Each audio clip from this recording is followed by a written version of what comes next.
You can work in Cardinal Glass without no experience, without no English. Good for an immigrant and anyone who needs a job. My job is machine technician. I'm making parts of the window like this. You make it and then put the glove on. Yor moved from South Sudan to the city of Fargo 14 years ago, seeking a better life. In 2013, she started working at Cardinal Glass and has been an employee there ever since. Many immigrants, we work like a family, and friend, and teamwork, and we help, we support each other. So here in Fargo, we have 347 teammates. About 70% of our team is comprised of people born outside of the United States. Plant manager Mike Arnson has worked at Cardinal Glass Fargo since it opened in 1998. The company manufactures residential glass for windows and doors with 10,000 employees across its 49 locations. In Fargo alone, it employs about 400 workers.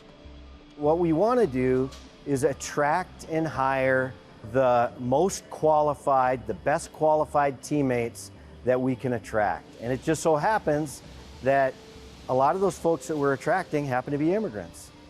And we're more than happy to have them here. According to the Bureau of Labor Statistics, North Dakota has the worst worker shortage in America, with only 30 workers for every 100 available jobs. That's well below the national average of 95 workers for every 100 jobs. There are 30,000 open jobs in North Dakota, and although our workforce continues to grow, if we get every high school and college graduate, every individual coming out of our correction system, every person on disability into the workforce tomorrow, we would still have thousands of open jobs. And so we really do need to be looking outside of our state's borders and outside of our nation's borders to help identify how we can recruit workers to fill the jobs that we have available. Katie Ralston-Howe is director of North Dakota's Workforce Division, overseeing the newly created Office of Legal Immigration. Their goal? To bring together immigrants seeking employment and companies that need workers. With the political climate that we're in, immigration has become a really hot topic. And when we talk about the work that we're doing through the Office of Legal Immigration, a lot of times the conversation does go to conversations around the border or illegal immigration, and that's really not what we're doing. Really, our focus is proactively identifying appropriate pathways and programs that we can utilize to help fill jobs in North Dakota. Employers have been responding really well. There's a ton of enthusiasm around the work that we're doing. Communities are responding well too. And so we've been able to really work with those who are already working in this space. North Dakota may be the extreme case, but its shortage of workers can be seen in various forms across the country. According to the U.S. Chamber of Commerce, labor shortages affect just about every industry in nearly every state. Although shortages have become less significant over the past 2 years, the latest national data show that we still have over 8 million job openings in the U.S. and fewer than 7 million people looking for those jobs.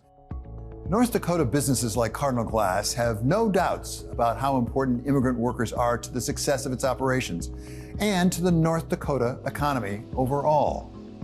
As the economy grows, we need people to move to Fargo-Moorhead to help us run our businesses. And whether they come from Kansas City or New York City or Los Angeles or Somalia or Bosnia, we just need people to move here to help keep our economy growing.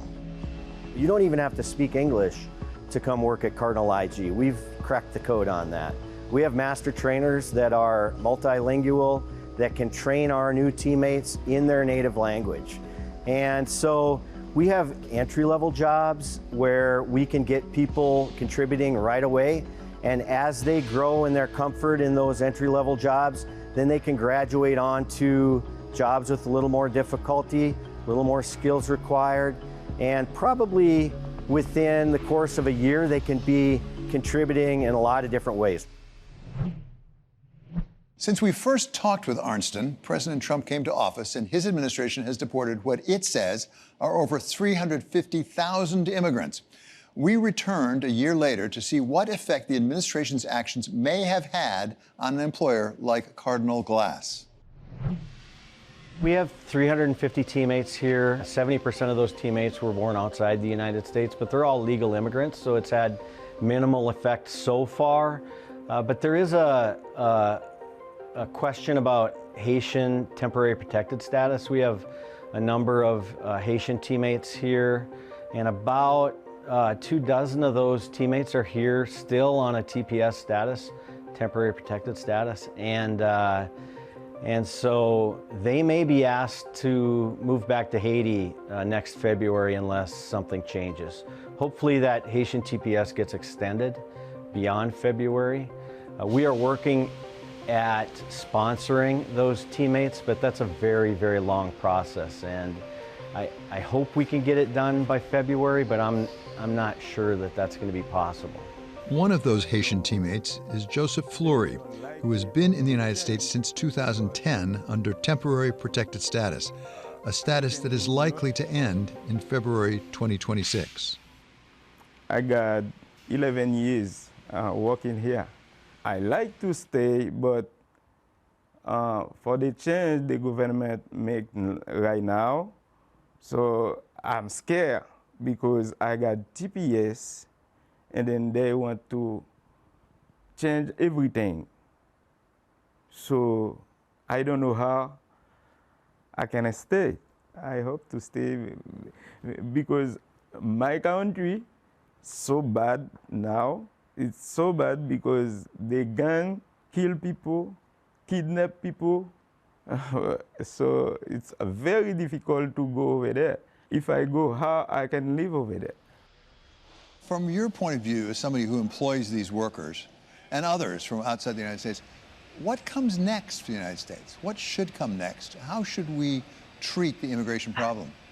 You know, demographically, we are entering a major workforce shortage. And really there's 4 ways to mitigate that shortage. Automation, local workforce development, which we're already at 72% workforce participation rate, importing goods or inputs from other countries, and that's, with the tariffs, it's kind of slowing down, and then immigration. Importing workers from other countries. And so we have to keep up with workforce demands or it's going to affect our economy negatively. How much stress will that put on you, particularly if there's a worker shortage overall in North Dakota? Well, we're going to have to find 25 more teammates to hire. Fargo-Moorhead has a 72% workforce participation rate, so it's the highest in the country. We have like a 1.2% unemployment rate here in Fargo-Moorhead.